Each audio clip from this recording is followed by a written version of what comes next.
Good morning, everyone, and thank you for joining us today for Navigating LL97, Discover the Power of Beneficial Electrification. I'm Lisa Grayson, Deputy Program Manager for the New York City Accelerator, and we're thrilled to have you here today to participate in this webinar. I'm going to go through today's agenda, introduce our speakers, and provide a bit of an overview of what you'll be hearing today. We'll start with an overview of our program and LL97, then transition to DOB's deep dive into beneficial electrification, followed by Con Ed, National Grid, and NYSERDA incentives and rebates to support your beneficial electrification projects. Just want to mention that this session is being recorded and the slides will be available after the webinar, along with any questions we were not able to answer on today's call. So diving in here, I'd like you to meet our presenters. Again, I'm Lisa Grayson. I'm Deputy Program Manager for the Accelerator. With us today, we have Holly Savoya, who's the Director of Sustainability with New York City's Department of Buildings. Daniel Krupa, Manager Clean Heat Program at Con Ed. Louis Brizzo, Manager Customer Energy Solutions at National Grid, and Maria Canjano, Senior Project Manager for Multifamily at NYSERDA.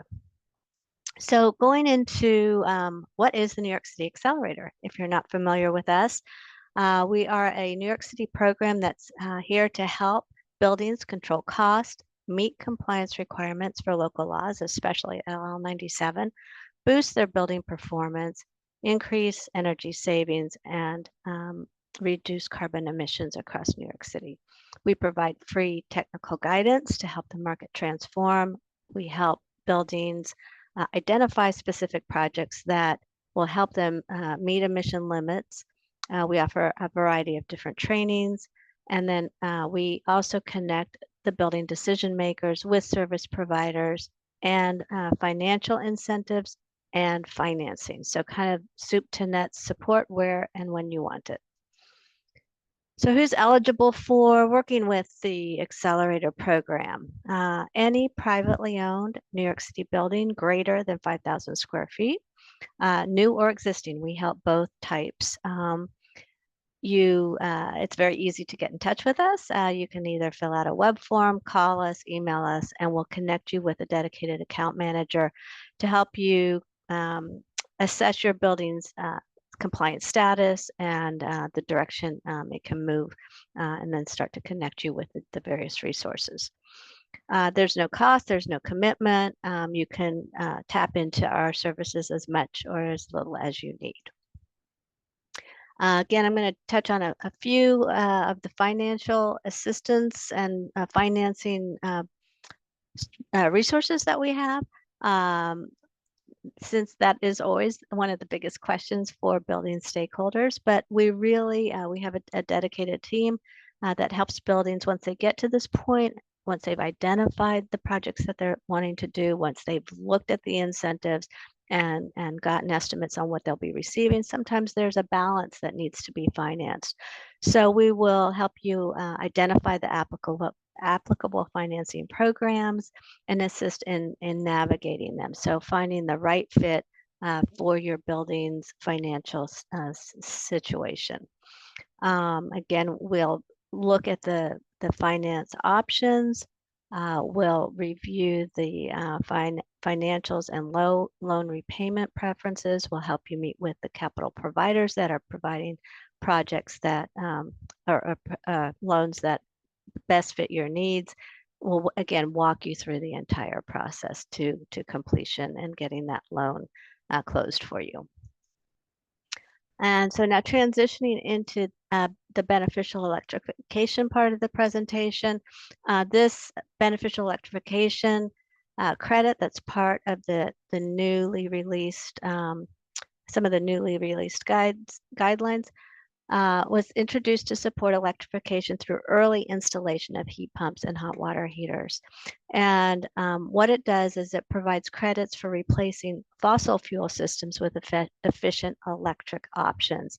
And the buildings that do this early will receive double credits double emission reduction credits. And Holly will go into this in just a bit in much greater detail. But doing it early, the takeaway here is do it early and get a bigger bang for your buck moving forward in future years. This slide kind of shows an example of how this works. If a building, and this example demonstrates a hot water system only. So if a building did no upgrades, you can see the first bar on the left is pretty hefty projected penalty. If they installed the heat pump hot water system, it reduces their emissions by about 50%. And if it utilizes the beneficial electrification credit, it almost reduces it to nothing. So again, understanding and utilizing this beneficial electrification credit is really key to reducing your potential penalties and calculations as it relates to LL97. Here's just a quick look, and again, Holly will go into this in greater detail, but kind of the scale and time frame for those reductions to be applied over the next 5 years. And I'll leave this slide up just for a minute in terms of getting in touch with the accelerator. Again, we're here to help, and we will connect you with a dedicated account manager who will help you navigate the beneficial electrification credit, as well as all the other resources that the accelerator has to offer. So I will turn it over now to Holly Savoia to take us into the deep dive on the beneficial electrification credit. Thank you, Lisa. And I'll stop sharing and let you share your screen, and we'll take it from there. Terrific. Okay, everyone seeing my screen? Yes. Great. Okay, so thank you for having me this morning to talk about Local Law 97's beneficial electrification credit.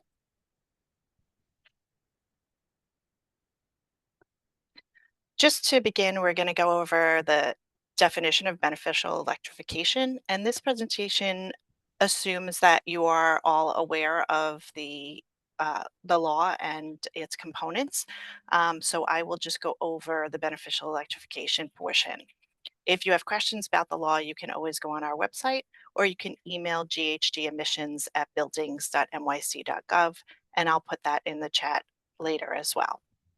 So beneficial electrification is the use of high efficiency electrical equipment that replaces fossil fuel equipment or even low efficiency electric equipment. And this, we believe, is a key strategy to decarbonizing buildings. In order to encourage this, we have put a deduction for beneficial electrification into the Rule 103.14. And it can be taken for electricity consumed by qualifying heat pumps and to demonstrate lower building emissions. So this presentation will describe the efficiency requirements for the equipment, some methods to determine the electric consumption of the equipment, and how the beneficial electrification applies based upon the year of installation and operation. Okay, so this is our agenda for today. We're going to have an overview of beneficial electrification, the requirements, the banking of the beneficial electrification savings, the deemed versus the metered approach for calculating the electric consumption. We'll go over some calculations, and then the presentation does include some FAQs. If we are unable to go over those today, they will be in the presentation that will be available and distributed later. So I want to turn your attention to the 320 information guide. Article 320 is the market rate buildings that have to comply with the emissions limits. And this is a terrific resource. It is updated pretty frequently. What you're seeing a picture of one that was from July of this year, but it's been updated. I think the most recent is in September. So it does get updated very frequently. So please come back to our website and take a look at it for new information and clarification. You will find the information about beneficial electrification under Section 4, deductions. Okay, so let's go over beneficial electrification. So some of the key points are that beneficial electrification, as we discussed just a few minutes ago, is the installation of high efficiency electric-based equipment that replaces either fossil fuel equipment or even low efficiency electric equipment. And what happens is it applies a negative emissions coefficient to the electricity that's used by this qualifying equipment, and that creates a savings or a deduction against the building's total emissions. It specifically applies to heating equipment, domestic hot water equipment, and cooling system upgrades in existing buildings. Cooking equipment is not eligible. Also, EV charging is not eligible. That's addressed separately in a building's bulletin, which you can also find on our webpage. Okay, so beneficial means that the emissions are reduced even if the electric use of the building increases because you're using more efficient equipment. There are also other positive impacts of beneficial electrification, not the least of which is fostering development of a more robust grid. You can find the information about beneficial electrification in the rules of the City of New York, 10314, Section D. This was originally proposed by the advisory board that was convened shortly after the law was passed, and this is one of the suggestions that they made in that we should give building owners a way to incentivize installing electric equipment, and so that's where that came from. But it's also a central topic of the mayor's office's Power Up New York City report, that talks about phasing in and partial electrification in a way to address financing and equity. Um, the point we do also want to make is that when you are implementing beneficial electrification, you want to do so in a holistic way, which means it's not a one and done. You can't just electrify your building and think that you're going to meet your emissions or um, you're good. We really would like you to look at it in terms of one component of what you might do for your building. And so we also want you to look at reducing the heating and cooling loads by improving the building envelope and also upgrading your lighting systems, and any other measures that may be applicable to your building that could assist. So the beneficial electrification deductions are subject to certain limitations. The equipment has to have been installed and operational prior to January 1st of 2030. So that means the last year to install and begin operation for your equipment is 2029. It does apply to equipment that was installed prior to 2024 though. So keep that in mind. The beneficial electrification deductions may only be used through reporting year 2035. That's the last year that you can apply your credits. The equipment that you install has to meet minimum efficiencies, if applicable. And there are certain types of equipment, such as water source heat pumps and heat pump chillers, that must be separately metered in order to be eligible. Also, the beneficial electrification deduction does not apply to new buildings where you're not replacing existing equipment. And the beneficial electrification deduction can be banked and used in a future reporting year if it's not needed during the year in which the equipment was installed and began operation. And we'll go into that a little bit more. So the beneficial electrification emissions coefficient is determined by the year of installation and operation, and that determines how much of a credit you're going to get. So the early installation, as Lisa mentioned, receives double the deduction. And this is to help motivate building owners to take proactive steps towards electrification, even if they're small steps. So what you see here for the credit that any equipment is operating between 2027 and the beginning of 2027 and the end of 2029, this is the deduction that's available, and this is equal to the coefficient for electricity. For equipment that's installed through 2026 or prior to 2027, the deduction is twice this number, and so you'll get twice the credit against your electricity usage. So it's a pretty good incentive. All right, let's move on to the requirements. So you have to document the installation. So for the equipment that requires a work permit, there's a letter of completion for the equipment that goes along with whatever the associated job filing number was when you applied to submit it to do the work, as well as the certificate of compliance. Um, for equipment not requiring a permit, um, which is not as common, you can provide paid itemized voices and time-stamped photographs. And the date for this certificate of compliance or the photographs counts as the date of installation. So you can install it in July, but if you don't submit your certificate of compliance until December, you'll still be in the same year, but the date for installation will be December rather than July. So we get questions all the time about, do heat pumps really work? So we just wanted to point you to a resource um, that the EPA has put out for heat pumps that can function effectively in New York City, and encourage you to take a look at that.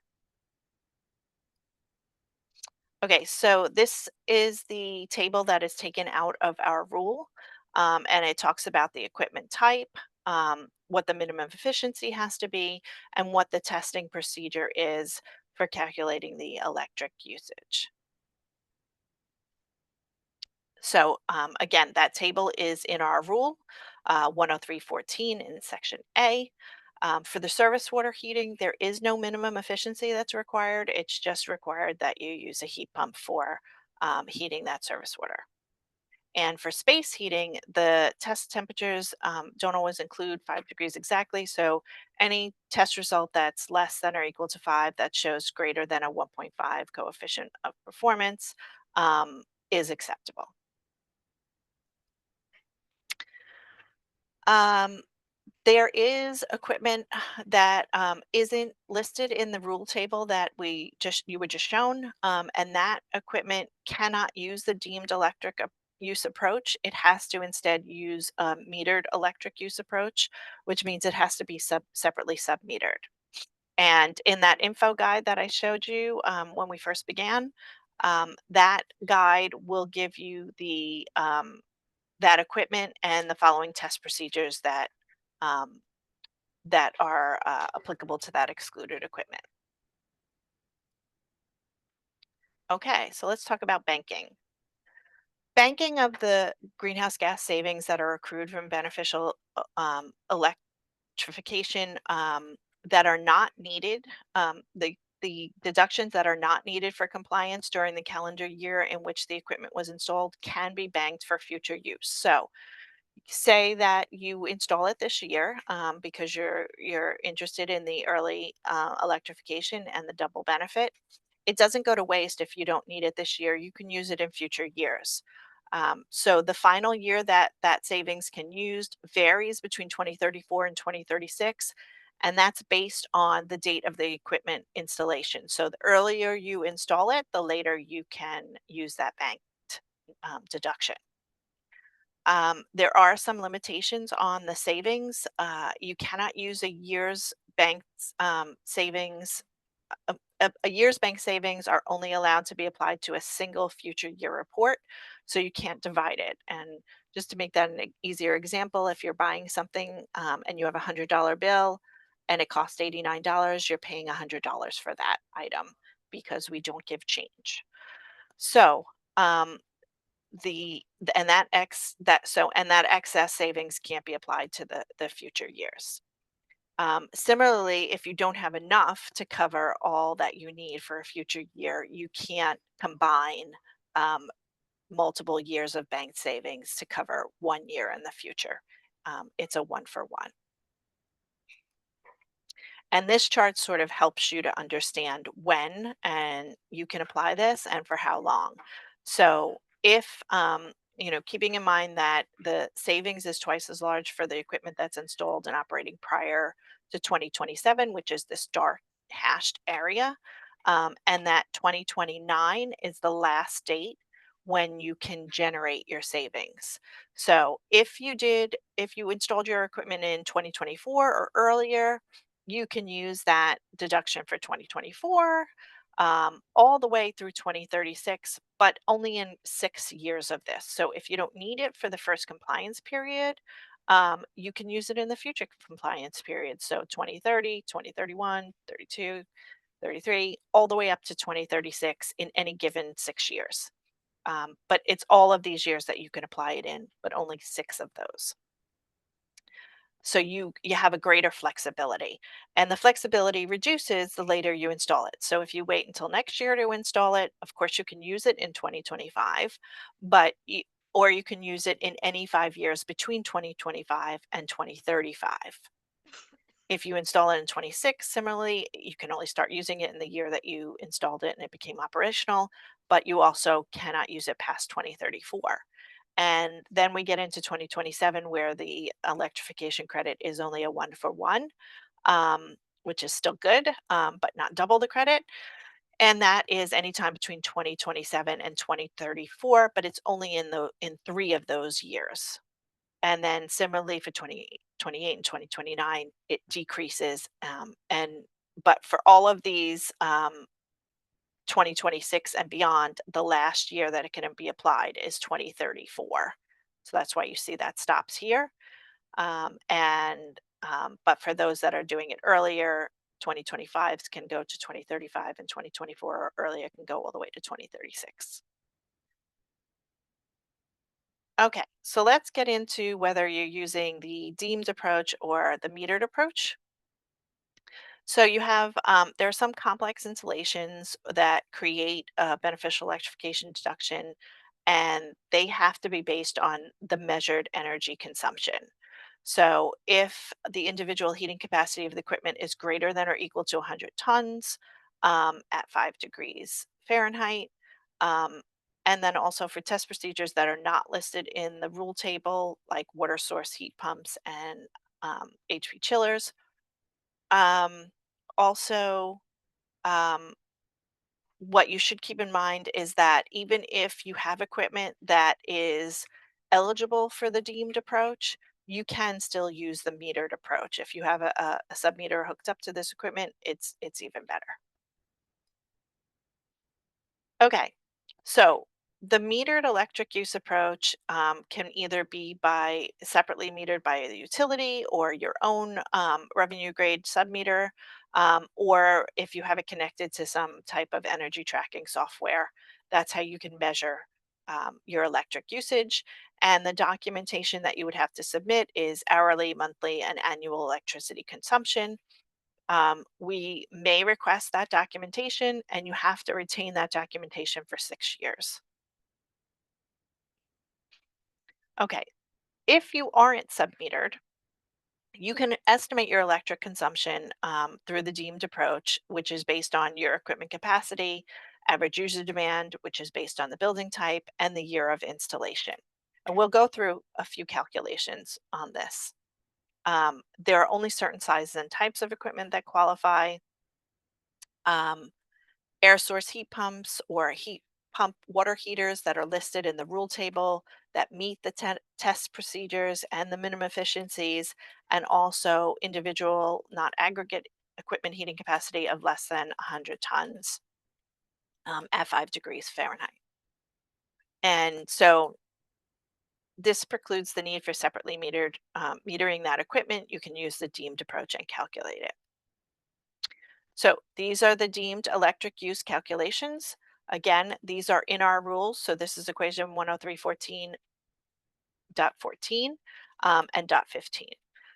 So it takes you where the annual electric energy use for an air source heat pump used for space heating, and you fill in the heating capacity and the equivalent full loaded hours. And I'll show you this on the next slide where to get that information.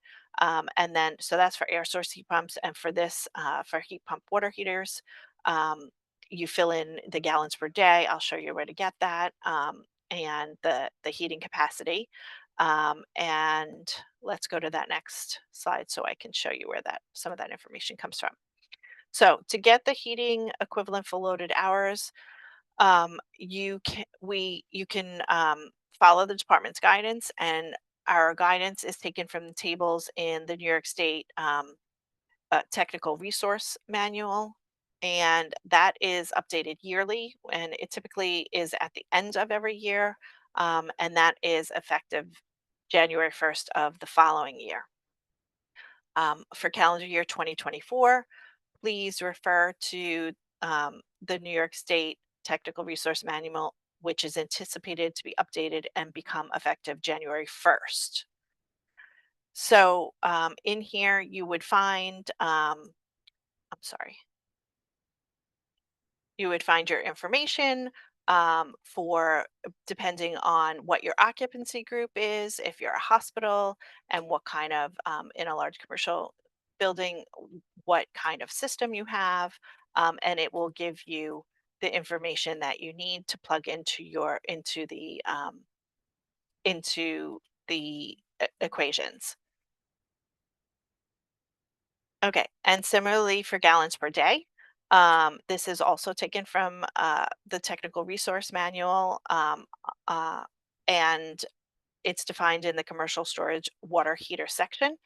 And this is the summary table. And so you would, based upon your occupancy or building type, you would find what your gallons per day rate is. And that's what you would include in your formulas that were just on the slide two slides ago.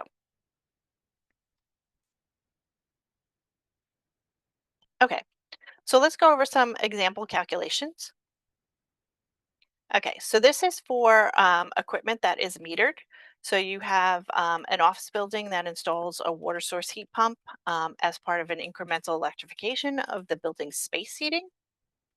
So the first thing you would do is you would determine the metered annual electric consumption that's displacing fossil fuel use. And so in this case, your annual metered electric consumption is 10,000 kilowatt hours. Um, and it's only the electricity that displaces that fossil fuel use. Secondly, you would determine the beneficial electrification deduction based on the installation year. So if it was operational before 2027, again, you have twice the coefficient reduction times your metered consumption. And so you can deduct 13 tons of CO2 equivalent. If it was after 2027, again, that would be half that, or only 6.5 tons. Okay. After that, what you would do is you would apply it to your current emissions for calendar year 2024. So um, your total emissions for your total emissions limit for the first compliance period, it's 470. For 2024, let's say your actual emissions were 400. So you are under your limit, and your savings is 13. Um, but you're already under your limit, so you don't need it. So you comply without the need for using the deduction. So then you can bank it for a future year, and that's how that works. Okay, let's take a large office space heating example using the deemed approach. You have a large office building that installed 20 units of 60 kilobtu per hour air source heat pumps to displace the fossil fuel heating. First, you have to determine the emission savings that are accrued from this installation, and the first step would be to determine the equivalent full loaded hours. So you would look at your large office building, you would come down here, and you would go over to see the equipment that you have, and you would pick out um, what your number is that you need to use in the equation.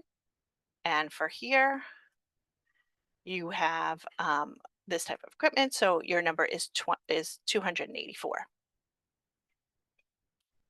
Okay, so then you go to determining the estimated annual kilowatt hour using the deemed equation. And so here's your deemed equation, and your heating capacity is 60 kilobtu per hour, which we knew that was given to us. We found the equivalent full loaded hours from the table. And so we plug those numbers into the equation. So we have the conversion factor, and then the hours are put in there. And this is the kilowatt hours that you get for your deduction. And then based on the year that you installed, obviously, if it's operational before 2027, you get twice the deduction. And after 2027, it's half of that. And then you apply it to your emissions. So for 2024, your actual emissions were 400 tons of CO2 equivalent, but your emissions limit was 379. So your actual emissions are over your limit. But if you deduct what you're given because you installed that in 2024, so you get the full 4.3 times you have 20 of these units, your full deduction is 86. So if you take what your actual emissions of 400 minus the 86, you're at 314, which is less than your 379 limit. So with the deduction, this office building now complies for Local Law 97 for calendar year 2024. Okay, let's use a large office spacing example using the deemed approach. And so for this, your actual building emissions for calendar year 2030 are 210. Remember, it's going to be a lot lower, but your total emissions limit is 134.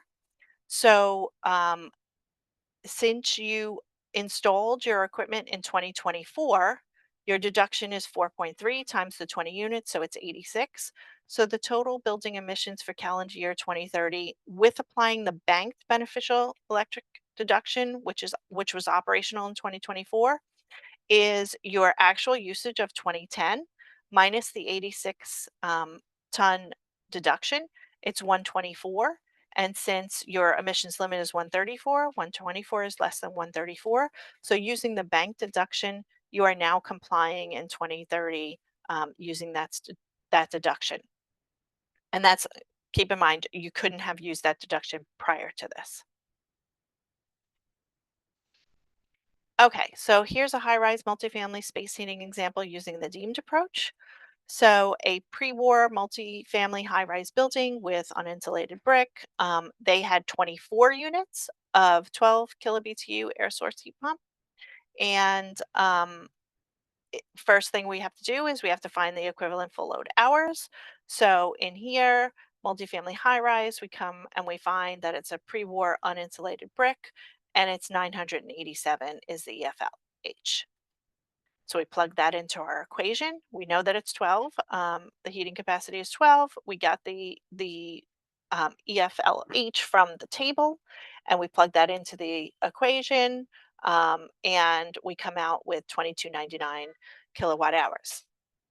Now we have to figure out, when we installed it, if it was before 2027 or after 2027. And we apply it. If we apply it to our 2024 emissions, because we installed it in 2024, our actual emissions are 400. Our limit is 338, so we would be over our limit. But because we have an early credit of -3, which is twice the later credit, and we have 24 units, we multiply that and we get a negative deduction, a deduction of 72 from our annual emissions for 2024, and we're down to 328, which is less than our limit of 338. So using the beneficial electrification deduction, the multifamily building now complies in 2024 for Local Law 97. Okay.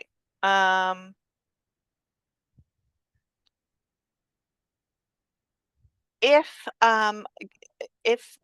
using the deemed approach, we can do an alternate step 4 and apply the bank deduction instead of to 2024, we can apply it to 2030, which again, your limits are going to be less. It's going to be 167, and you've done some things, so you're lower at 235.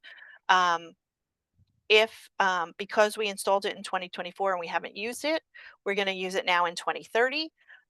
We have that -72 tons deduction, and we take our usage of 235, we take away the deduction of 72, we come to 163, which is less than this 167 limit. And so using the banked deduction, this multifamily can comply in 2030. And Holly, I'm going to jump in here and see if we can maybe take some questions. I know that we have a few more examples here that will be included in the slides that we're going to share, but there's some really good questions in the Q&A that I'd like to just kind of pitch a couple of them to you. Okay. Yeah, again, I'm not sure if you can see them, but one relates to the earliest year of implementation that projects can be considered. So we knew you mentioned that we could consider projects earlier. How early? How far back can we look? I believe it's 2021, but I can, if you email GHG emissions at buildings.nyc.gov, we can answer you definitively, and it is in the rule Okay, as well. great. And somewhere in my head it says 2021, but please don't quote me on that. I'd have to verify that. Okay, great. Another one is an electric air-cooled chiller considered a heat pump? It has refrigerant within it. I would again ask you to email GHG emissions and let me confer with my colleagues so that you get a definitive answer rather than it during a presentation. Okay. And then there was one about can you opt to meter? And I think you did say if Yeah. yes, the deem. Equipment Yep. that's eligible for the deemed approach can use the metered approach. It just can't go the other way. Okay. And then one more, can credits generated by different projects completed in multiple years be stacked within a given reporting year? And for example, a water heater upgrade in 2025 and then a boiler replacement, after that. Or it says in 2028, but it would have to be before 2027 for it to count. But could the credits from those two projects be stacked for future year deductions? So if they're in different years, they cannot be. You Okay. can't combine different year credits to use in another 1 year. But different projects within the same year, that's all one credit for that year, and you can then use that for a year in the future. Again, if you're um, if your deduction needed is 89 in 1 year and you have a 30 credit from 1 year and a 30 credit from another year, you can't put those together towards that 89. So you can only use the one of the 30, not both. Okay. Okay. Okay, great. Well, I'm going to wrap up here and move on to the next, unless you have a couple, and any additional comments you just want to wrap up with, and then we'll move over to Dan to go over the Con Ed incentives. I just want to say that these examples are in the presentation, as well as some questions. So we have a few more examples here that you can peruse at your own, and then there are some questions and answers that are in the presentation, so you'll be able to see them. Perfect. Thank you so much. All right, let's move now to Dan Krupa with Con Ed to talk about the different incentives that are available for the types of heat pumps and heat pump hot water systems that can support the beneficial electrification credit. So Dan, I'll turn it over to you. Yep. Thanks, Lisa. Thanks, Holly. Give me a second here to share my screen with the slides. Let's hope this works.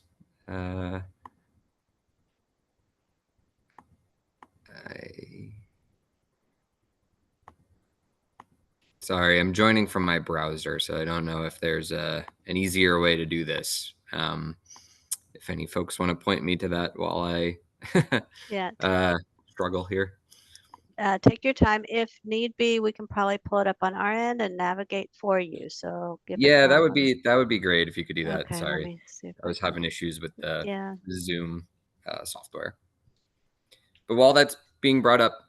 Just want to introduce myself. My name is Dan Krupa. I work at Con Edison in our energy efficiency department. I'm a manager overseeing our clean heat program. So wanted to talk today about briefly, what clean heat is and how the offerings that Con Edison offers can help you with the beneficial electrification credits as previously shown. So we incentivize heat pumps and heat pump technologies through the Clean Heat program to be able to install this type of equipment in your buildings. And I'm going to share my screen for you, Dan. Great. I appreciate it. Yeah, no problem. Let me just get the right screen here and let me know if you can see it. Probably need to. Yep. Okay. And are we seeing? We're probably not seeing the full Yeah, it's screen. not in like presentation mode, but that could be nope, fine. I got it. Hang Okay. on. Okay, how's that? Perfect. Okay. So here we go. Okay. So as I mentioned, touching on the Clean Heat program, a couple things I wanted to talk about today is just a brief overview on what Clean Heat is, the eligible technologies that are able to be incentivized under Clean Heat, what those incentives are, with a focus on, for this audience, multifamily, commercial, and industrial, and then just, a bit on the non-residential ground source heat pumps as well. The application process, so what that looks like for customers and contractors to apply to this program and receive those incentives, inspection requirements, as well as electric service requirements, and then just wrapping up with resources that are available for folks to reference. So we can hop in here on just a brief overview. So the Clean Heat program launched in 2020. And that really is meant to catalyze building electrification solutions, primarily heat pumps. And the Clean Heat program offers incentives across the entirety of our market segments. So that includes residential buildings, which for us are defined as 1 to 4 family homes. The multifamily sector, which is any buildings that have 5 or more dwelling units or apartments. So anything outside of that residential sector goes to multifamily. Small to medium businesses. So these are more of your, smaller storefronts, your bodegas, things like that. And then the larger commercial and industrial properties. The program focus really is on incentivizing building electrification solutions for existing buildings. New construction is really only eligible to receive incentives for this program for water solutions and ground source heat pumps.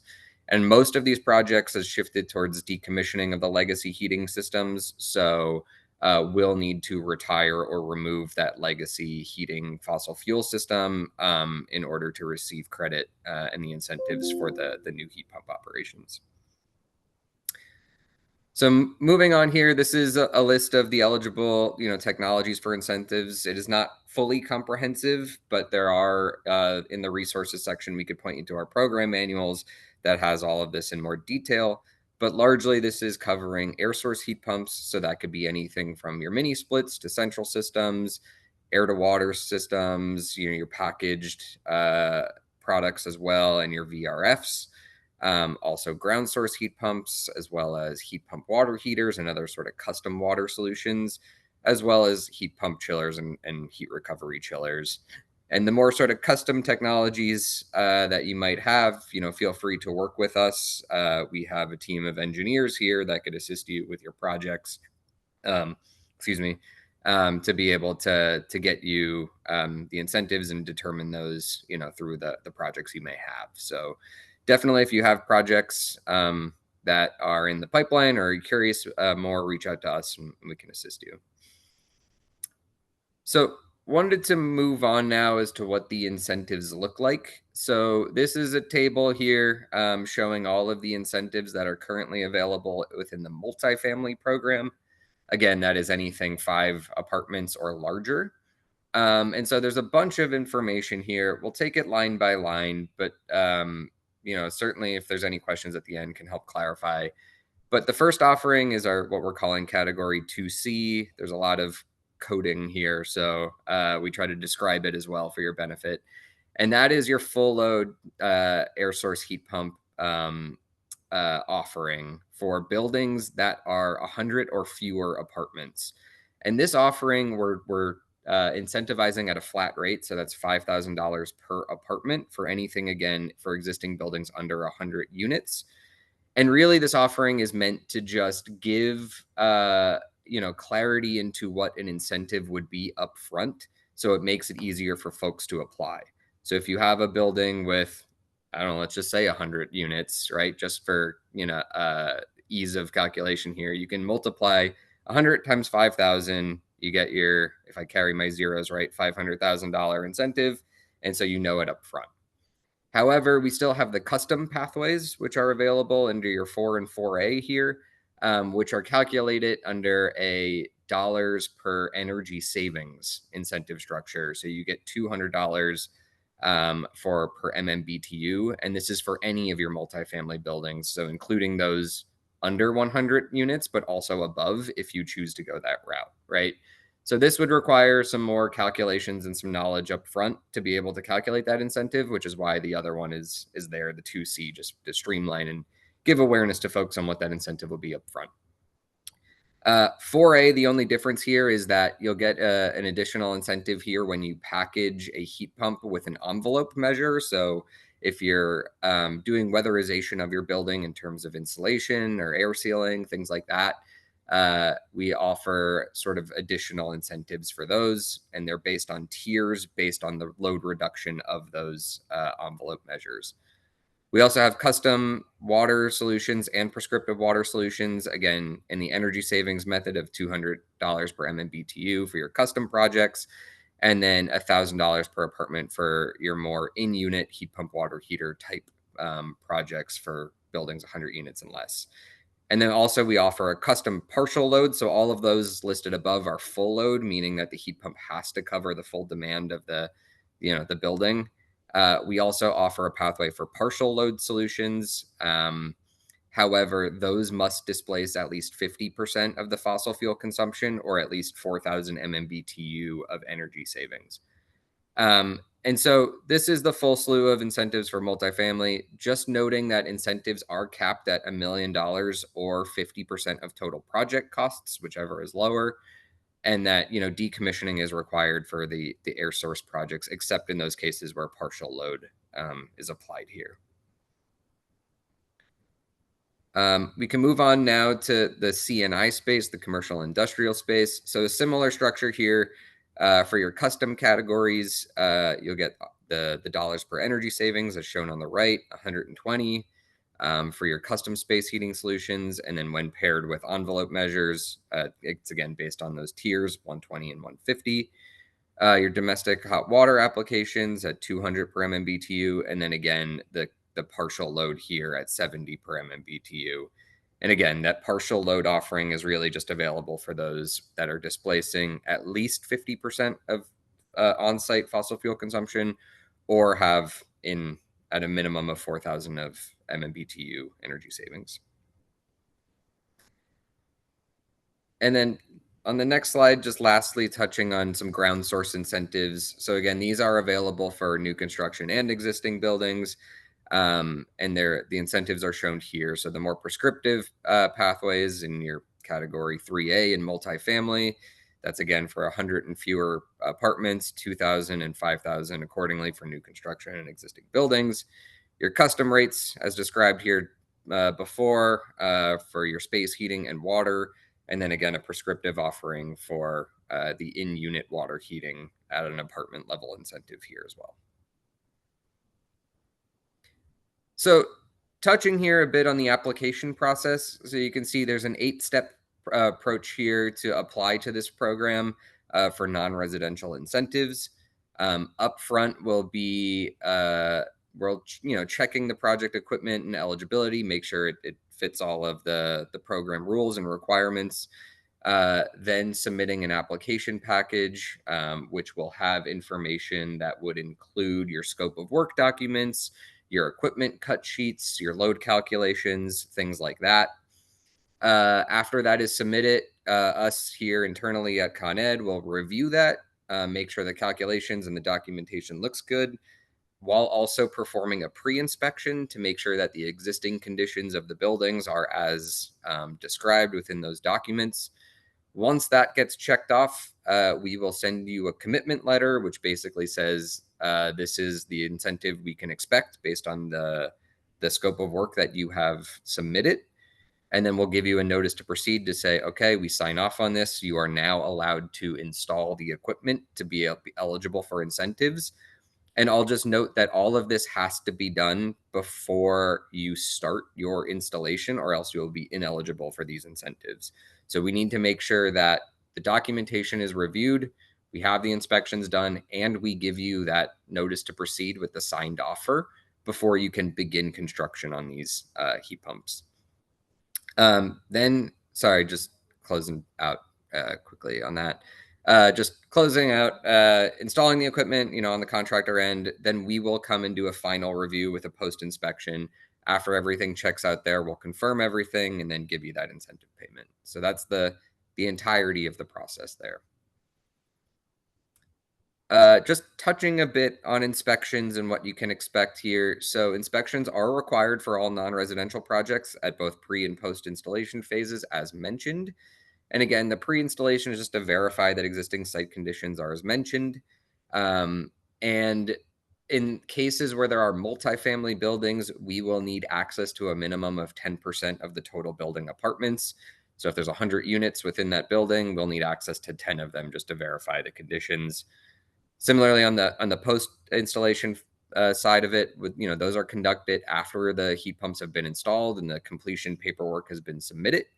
We'll go on site, make sure that the heat pump is installed as described. It has the level of appropriate workmanship and is functioning as intended. So we'll go in and confirm all of that. And then again, we'll still need access to 10% of the apartments, as well as access to all of the condensers. Typically on the outsides of the building there. But that just describes a bit on the inspection piece, just so what you can expect after you submit a project. Finish it up here on the next slide, just for some additional requirements on electric service. So in order for us to provide safe and reliable service, we require that all clean heat projects be assessed for appropriate electric service. So as you're adding electric growth to your building, there's electric load there, added demand. We need to make sure that the localized grid can sustain that and the building can sustain that. So all projects have to receive an adequate service ruling before we can issue that incentive payment. And so contractors and customers must submit through our process of getting that service reviewed. And in order to do that, you submit a case through our project center. The links will be provided on the next resources slide. After you submit that case, you will receive what is a master case ID. And that's just verifying that we have it in our system. We're providing you with the ID number so that you can track it internally as well.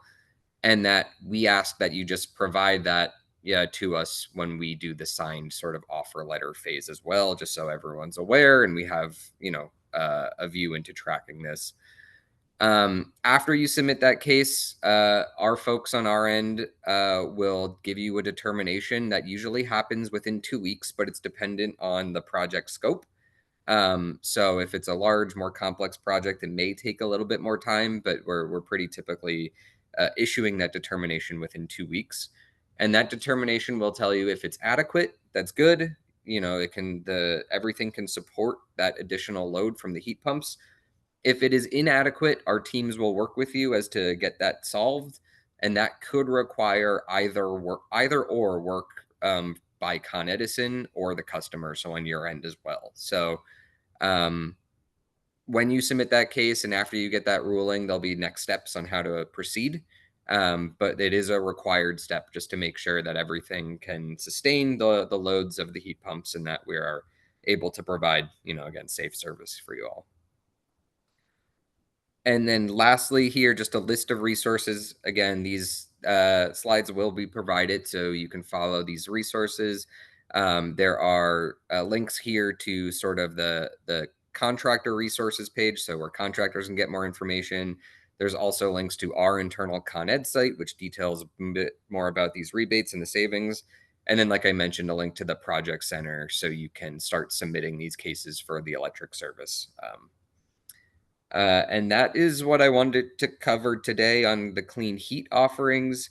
Happy to answer any questions at the end of this. If not, you can feel free to email me and I can connect you with any sort of engineers or other internal folks to talk more specifically about projects if you have specific project questions, but anything else more general, happy to answer. So thank you all. Thanks, Dan. I'm going to pull up a couple of questions out of the chat real quick, or out of the Q&A section. Let me just pull this one. Are the incentives based on MMBTU savings overall against a baseline, or the amount shifted off of fossil fuels? Yeah, so it'll be based off existing conditions. So on the custom approaches, if you, whatever, that's why we verify in the pre-inspection what existing is, and then that savings determination comes off of that. If it's a new construction building, it'll be based off of code baselines, but otherwise it's existing. And again, if there are if you're getting the incentives on the more prescriptive approach, that's the flat rate per apartment. So the energy savings there, if you proceed to utilize that offering, the energy savings don't calculate into the incentive provided. Okay, great. And then it says, another question is, are Con Ed incentives available for oil heat buildings or only their own gas customers? No, they're available for oil as well. So please, if you have buildings that are on oil or fossil systems or even non-heat pump electric technologies, reach out. Okay. Let's see if I can find one more. There are a lot of questions about getting your contact information and connecting with you after the event, so we'll make sure that we get that information out. And then how about this question? So existing legacy systems have to be completely disabled and cannot be used for backup in case of a blackout. Is that the case? Yep. So that is the case to receive the full load offerings. So that will require the decommissioning, except if you are in sort of emergency, what we call, I forget the exact term, but like a hospital, for example, right? Mm-hmm. In which that backup is required. However, if you still want to retain your backup heating equipment, you can proceed with the partial load incentives. Again, but you must displace at least 50% of the consumption of the on-site consumption there. So if you're only doing a portion of the building or something like that, where you still want to retain that legacy fossil equipment, there is an incentive offering for you. However, it is lower just due to trying to get folks completely off of fossil fuels here. Okay, great. Thanks, Dan. And I'm sure many of the participants will be following up with Con Ed to get more information about the incentives offered. Great. All right. Thanks, all. Thank you. Let's transition now over to Lou Rizzo from National Grid. And Lou, I will turn it over to you to share your screen and take it from here. Okay, great. Just want to make sure, can everyone see my screen or not? Yes. As of yet? Yep. Okay, great. So hi everyone, my name is Lou Rizzo. I manage the commercial sales team. So I'm going to talk a little bit about the National Grid programs that are available in the New York City, Long Island region area. Okay, just before we start on the different programs, so the type of customers that are eligible for our programs are all commercials, from small to large commercial to industrial type customers, multifamily buildings that are 5 family dwellings or larger. And our programs are open to existing gas heating customers, temperature controlled or interruptible customers, new construction, as well as oil to gas conversions. Also, too, just want to note that any kind of religious organization, even though they're on a residential rate code, they're still eligible for our commercial programs underneath National Grid. National Grid has a gambit of different energy efficiency programs that we offer, and the type of programs that we currently offer are prescriptive programs. We also offer prescriptive programs are a set dollar amount depending on what measure you're putting in. We offer a set dollar amount. We also offer custom programs Custom programs are any kind of measure that doesn't fit into our prescriptive mold, falls underneath our custom mold, where there we offer a set dollar amount depending on therm saved. So we do calculate the savings on those. I'll go through a little bit more detail on that one too as well.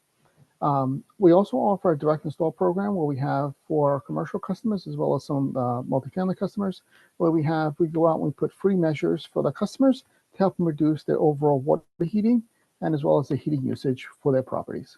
Underneath that as well, the other program that we have through National Grid is our weatherization programs, which is a fairly new program that we started within the last couple of years. There we offer enhanced incentives for buildings that are looking to weatherize their home, whether it's the building shell or individuals. So there we offer a different combination of various type of incentives when people are looking to do weatherization type measures. Underneath National Grid too is one of the things that we're looking to do is a lot of load curtailment for our buildings. So one of the ways we're looking to do, especially during the winter time periods, we have a demand response program which helps us to reduce our overall usage for our customers during peak load days, during certain peak load days that we call. We also have an income affordable program for our customers called AMI program. There we offer a two-tier incentives, which are comprehensive and non-comprehensive incentives, and I'll go a little bit more detailed into that. And those buildings that are looking to comply with Local Law 87 or get their energy usage uploaded to Energy Portfolio Manager, National Grid offers a benchmarking portal for those customers. So it's easy to use. Go to our website at www.ngrid.com/EPM, and you get to sign up to receive usage data to be uploaded to your Energy Star Portfolio Manager account. Just to show you an example of different, what does it mean when we're talking about prescriptive programs? This is just an eye chart here, but it just shows you all the different types of programs that National Grid has available. We have incentives for smaller boilers, for condensing, hydronic, pipe insulation, some small controls, and some steam traps as well, and TRVs. Our incentives range depending on the type of measures the customers are doing, and generally offer different types of prescriptive incentives for commercial and multifamily customers. So for our commercial customers, you can see the difference. We offer certain heating equipment as well too. We also have incentives for our single stage boiler and thermostatic radiator traps. So it gives you a good idea of what the type of controls we have. So anything that doesn't fit into this prescriptive mold falls underneath our custom programs, where our custom programs, we review it and we pay $1 per therm. We recently reduced our incentives recently. In New York City, we're paying $1.50 per therm saved. And the custom incentives would be any kind of energy management system itself, combustion controls, thermal blankets, heat recovery system, economizers, and so forth. And the list goes all the way down. Generally pay at the maximum $150,000 per incentives, and it helps to reduce it. But pre-approval is required underneath our custom programs, and we do a pre-inspection on the projects, and we do a post-inspection upon the completion of the project. When we do custom incentives, we do a screening of the project to determine what the savings are, and then we send customers what they call an offer letter. The offer letter includes the exact dollar amount of what the customer is going to get, so there's not a guessing game. How much incentives am I going to get? Where am I going to get them? Those type of things. And upon completion of the project, we will issue the payment. Once we identify, get the appropriate documentation in, we issue the payment. It's a pretty straightforward process. It's been working very well for us for many years. Under our direct install program for commercial customers, we put in low flow shower heads, spray valves, aerators, salon spray valves. In some cases, we'll do some pipe insulation to a small extent, and as well as we provide up to maximum two free Wi-Fi thermostats for our customers. This is a free program that's offered through National Grid for our commercial customers itself. On the multifamily end, we've actually limited the amount of direct install programs. We're just limiting to certain steam traps on a case-by-case basis, because we've gotten such popularity on those. We had to limit our budget itself, so we're just offering just steam traps for the multifamily end. For our income affordable properties, for multifamily income affordable properties, as I indicated, there's two types of paths. One is comprehensive and non-comprehensive. The comprehensive path is set on number per dwelling, and generally you have to reach 100 points, a minimum of 100 points to get a maximum incentives. And there we set $1 per dwelling unit incentives. and then we do an energy audit of the building and so forth. Non-comprehensive, so those properties that are not looking to do multiple different measures within the building to achieve, let's say, those 100 points. We have individual incentives per that we're installing, whether it's an energy management system, whether it's controls, and so forth, other types of measures. There is some requirements when customers to apply to be part of the AMI program. They have to demonstrate or show their income status of the building itself, and 30% or more of the building has to be 30% or less. I'm sorry, 30% or more of the building has to be identified as income affordable buildings, and there you would have to provide the appropriate documentation, which is a rent roll and so forth, to determine to be participating in this program. This program is a combined utility program nationwide. So National Grid and Con Edison are partnering together. So there is a number of, you can do a number of electric as well as gas measures underneath this program that would benefit multifamily buildings. And that's the vendor that we use underneath it is Willdan. For our weatherization program, which we call the Multifamily Total Home Building Comfort Program, there, what I was indicating, we have a gambit of different incentives for buildings that are looking to weatherize their building to make a tighter envelope. We offer incentives for air sealing, $6 linear foot, air curtains, in many cases up to $3 per unit, $3,000 per unit, sorry. We also have window replacements, which we calculate per square foot. This is something newer that we recently did. Rather than giving a set incentives, we calculate now based on the U value as well as the square footage of the window that's going in. We have now, and we added recently window inserts and AC covers. It's the new one that we just recently did that we just added on is window cover AC covers. That we're paying $50 per AC cover. We're starting to get quite a few projects on those that'll help them to insulate those drafts or eliminate or minimize the amount of drafts, airflows within those ACs that are especially open during all year round. We also have insulation for roof and walls, and there's a little chart that shows you different tiers, different levels, and then we have set dollar amounts depending on the square footage that you're installing. These are something new, and all these programs require some one-time pre-approval, and all the incentives that I'm covering today is a one-time incentive that we're offering our customers. And generally with the weatherization as well as the other programs, we're capped at 70% of the project cost, with the maximum incentive of about $150,000 per project. So just to start and close it out itself, just to give you some case stories, some just quick little hit success stories that we've had. I focus on the religious organizations just because they have small and very large projects. So we did recent projects in the yeshiva and replaced a number of windows. We gave them incentives about $7,700, and they saved around 453 therms based on what we calculated. We did quite a bit of work with the Episcopal Church in Brooklyn, where they got total incentives $156,000, and they saved around 78,000 therms annually. So if you equate $1 per therm, you're looking at $78,000 that the Episcopal Church is going to be saved continuously by making the improvements that they've made. The same thing with the Brooklyn Diocese. They gave incentives around $372,000, and they're saving about 91,000 therms annually. So that's a big savings for these different organizations, and these are just an example of just a few of our customers that we have that take advantage of all the programs. So with that, I just give you some contact information. If you want information on all our programs on our website, go to ngrid.com/EE to get information of all our energy efficiency programs. You can email us if you have any questions on the programs, or if you want information on direct install, here's the numbers that you can call. So all these programs, I know we've said it at the end of the presentation. All the presentations that we have is available for all the participants that are attending today. Thank you all. Thanks, Lou. I'm just going to throw out one question to you in the interest of time, but does National Grid work with private schools? How would, yes, okay. So yes, we've been working with quite a bit of all the private schools, parochial schools, as well as individual private schools. So we do that all around. Okay.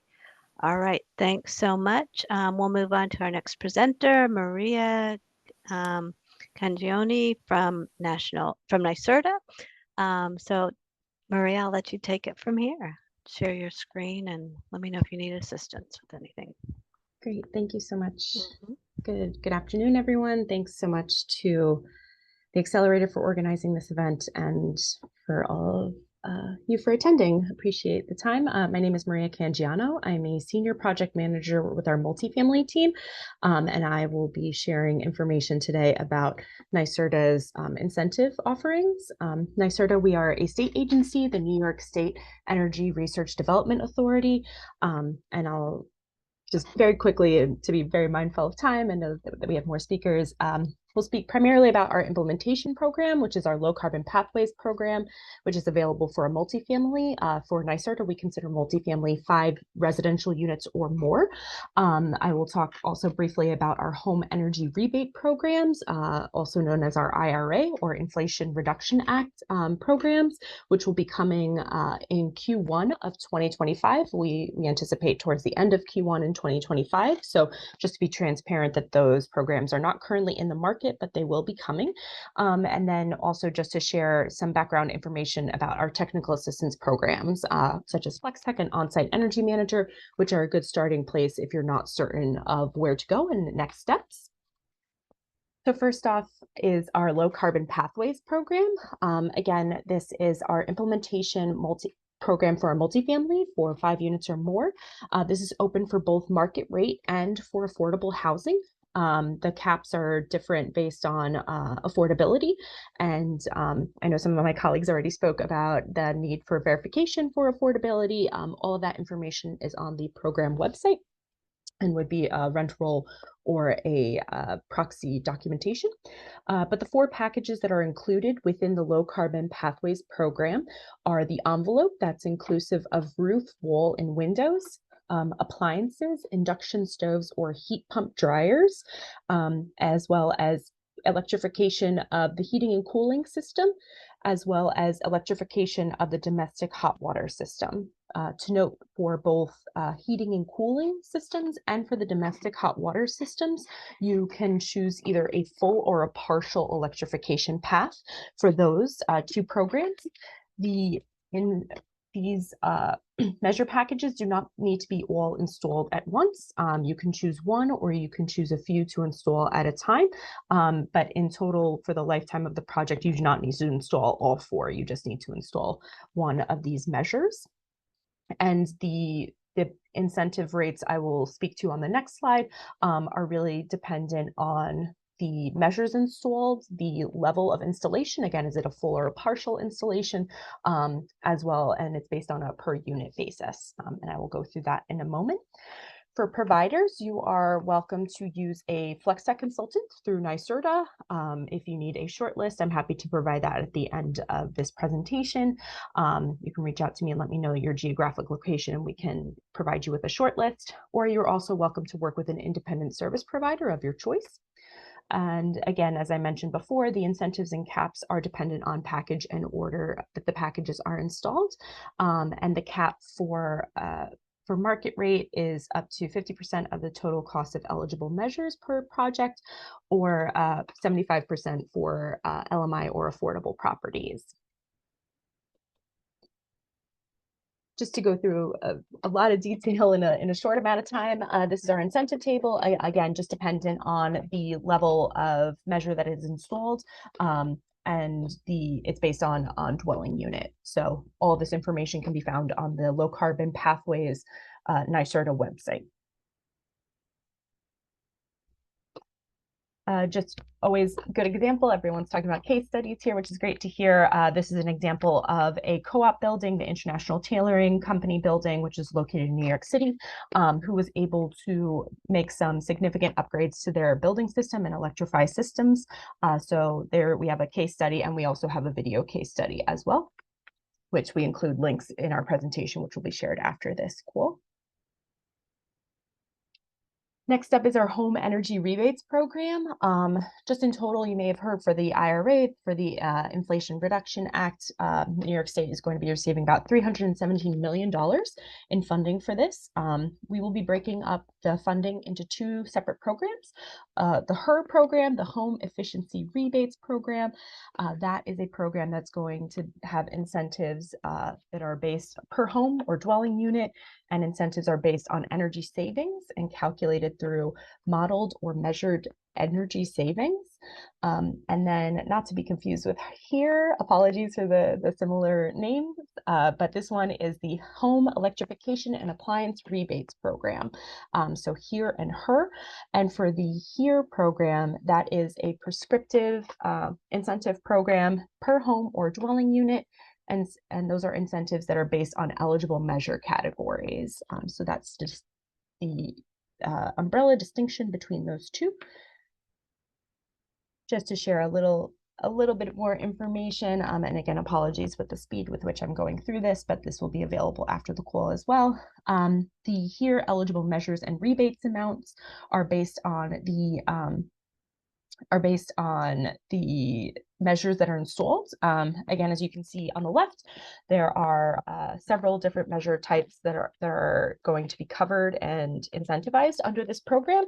Heat pump water coolers, water heaters, heat pump for heating and cooling, the heat pump clothes dryers. To highlight too, I know there's been a lot of conversation about electrical service upgrades that will be incentivized with the IRA HERE program. So to just keep that in mind, and insulation, air sealing, and ventilation. The rebates is based on the unit basis, and again, on the measures installed. And there are two separate AMI categories, and the caps differ based on the AMI income breakdown for each building. Or each project, excuse me. And next up is the HER rebate amount. Again, this is the incentive that is based on the energy savings. That's based on the whole building, and the percentage that is modeled, also broken into two different income brackets. So to just keep that in mind, that those are the differences between the two offerings, between the HERE and the HER program.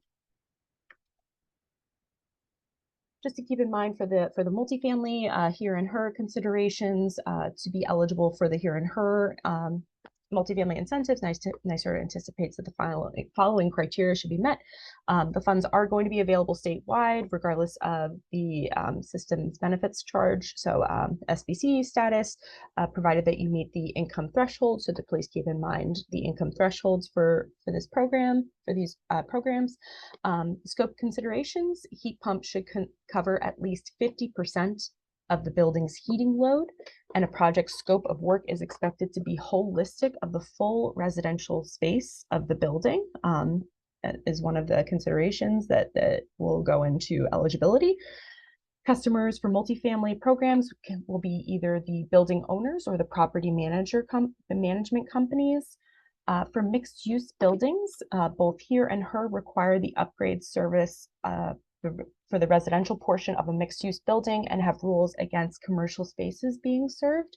So again, to keep that in mind, if the building that you have in mind is a mixed-use building, and ensure that the work supported does not create an unacceptable risk of raising utility bills when electrifying heating per the DOE requirements. So those are some considerations that we have in mind for the HERE and HER program that NYSERDA will be offering again in Q1 of 2025, towards the end of Q1 of 2025. Just to breeze through our technical assistance programs, again, this is a good starting point if you do not have a project in mind, if you do need assistance figuring out your building, coming up with a roadmap for either capital planning or future building upgrades.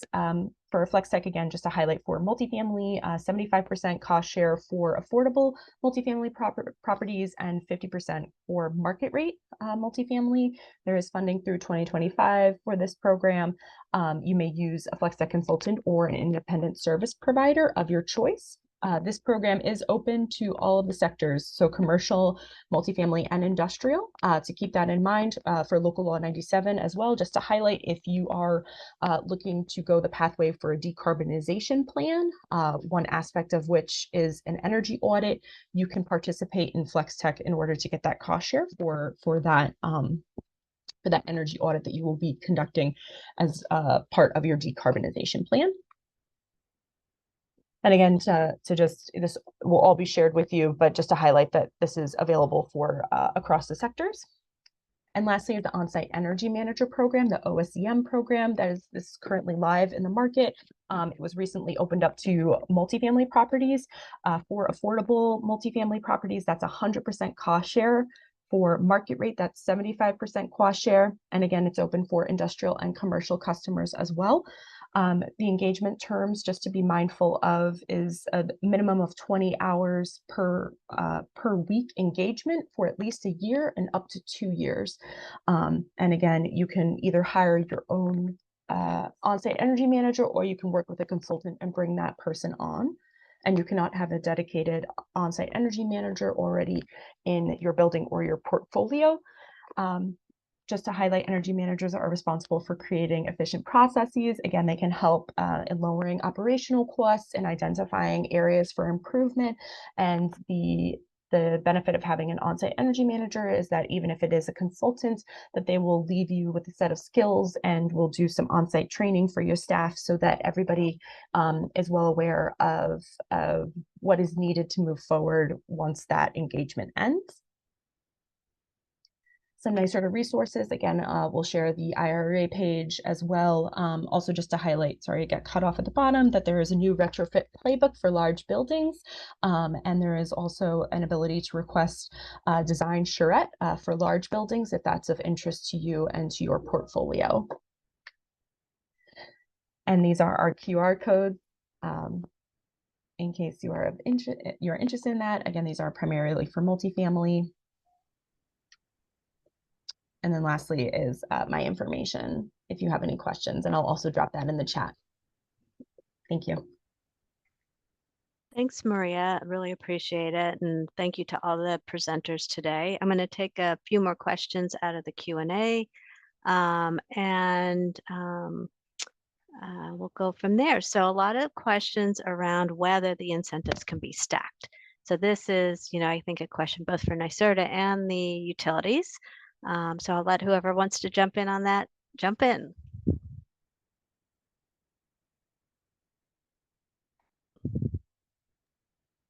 I would say I think it's dependent on, it's a little bit more dependent on the project itself than it is, but I would say mostly the line is that, and I'm sorry, Lou, I saw you come off camera, so I'll let you talk, but we cannot provide double incentives. So if something has already received incentives from NYSERDA, it cannot receive incentives from the utilities, would be the safe bet. But Lou, I'll let you go. I'm sorry. No, you're good. It's pretty much, we'll say the same thing. You can't double dip on different utility programs. Only if the measures have two different energy savings on separate measures, we can both provide incentives on separate measures, but not for the same measure itself. Okay, great. Thank you for that. And then this question is primarily targeted to Con Ed. It's about what's happening with the grid to reinforce all this shift to electric systems. So will the grid be able to handle it? It does seem to be a recurring question about Con Ed's ability to keep up with electrical demand. Daniel, do you want to take that one? Yeah, I'll just mention that it's something we're closely monitoring. We certainly do have the capacity to support electrification in the next few years here, but it's something that we're continuing to monitor and build out as we know that there is going to be a shift towards more electrification, especially in the winter months. So I'll say no worries as of this point, but again, something that we're on top of. So. Okay, great. And then going back to the stacking, can NYSERDA's clean heat incentives be stacked with the IRA here incentives, or some of them, like the system of electrification incentive?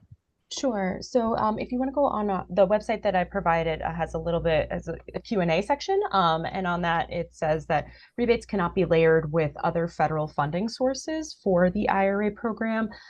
There is a caveat: rebates may be layered with state and utility funding sources, but that's subject to the rules of those specific programs. So again, if you do have specific questions for a program, I will drop my link in the chat so you can, or my contact information in the chat so that you can reach out. Okay, great. Thank you. Let me see what other questions are in here that would we have not addressed. Again, we are sharing the presentation and the recording of the session so that you will have access to it, as well as the slides. Okay, here's one additional question. With so many requirements to lower energy use and incentives for air sealing, etc., are there any measures to require ventilation since infiltration will be reduced? So it's are there any measures that require additional ventilation since we're sealing up the buildings?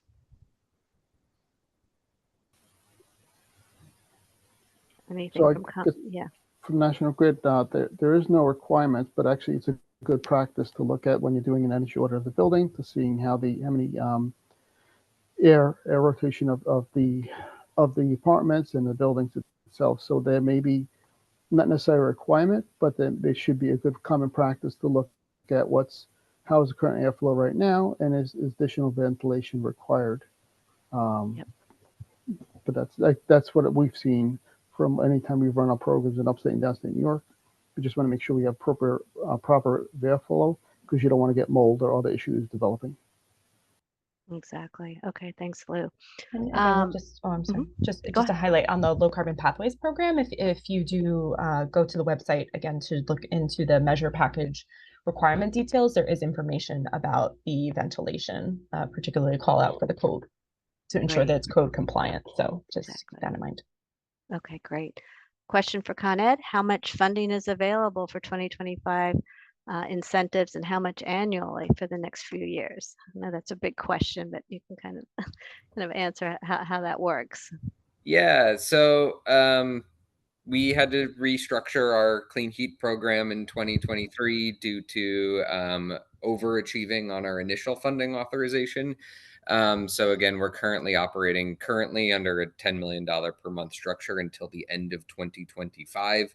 The most recent budget pictures are available on our website, so you can use that as a resource to see what available funding is left. Beyond 2025, we are currently within the regulatory proceedings for the funding of the 26 to 30 period. But until those proposals and budgets are approved, we can't comment on what that looks like, nor can our regulators or the commission. So as that proceeding plays out, we'll know more.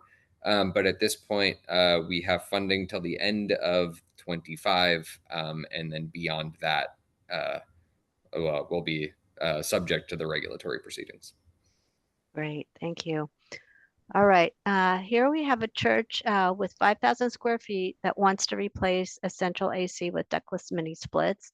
Does the church fall under NPSB, I guess, nonprofit small business rebate program?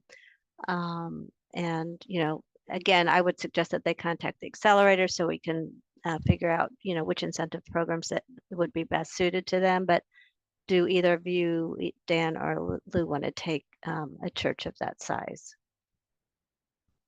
And rebates for replacing a central AC with ductless mini splits.